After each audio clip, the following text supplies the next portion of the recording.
Okay, so what we have here is just a basic spreadsheet that's already pre-templated in order to run your experiments. And this is one option, and the other option is using projects from GrowthHackers, which is specifically made to run this type of process in. Now, this spreadsheet's awesome if you're just getting started and you don't have a formal process in place yet. Spreadsheets are easy to use. Eventually, as you grow as a company, you're going to want to migrate into something that's a little bit more powerful, primarily because of the learning part. So what you do here is you write the name of the experiment in the description, whoever's responsible for it, the status, all the normal things that you would do. Here you have a drop-down menu as to whether or not you're picking what part of the funnel for the pirate framework. So acquisition, activation, retention, referral, or revenue.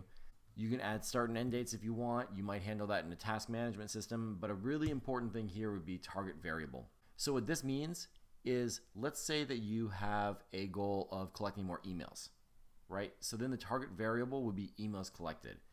And over in these three columns, this is where you're going to grade everything with your ICE score, where 1 is the least impactful and 10 is the most. So if I'm super confident about something, I'm going to give it a 10.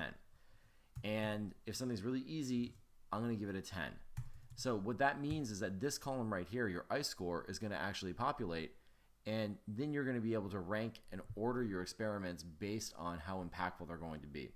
Always good to come up with a prediction, what you think is going to happen, and also, of course, like estimating how much time it's going to take for marketing and engineering, etc. This spreadsheet has everything you need in it, but then again, it's also just a spreadsheet, and things tend to get lost in spreadsheets. In conjunction with using this spreadsheet, you also have to have a Google Doc, which is essentially your experiment design. And designing your experiments is really important too. And so we come up with a name or a number or a tag for our experiment, and then we would tag it specifically in this document with that same EID, experiment ID.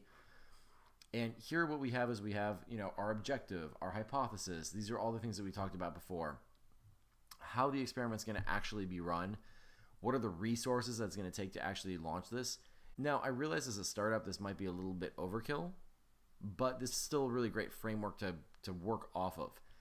You may literally just have some Evernotes and tie those into a spreadsheet.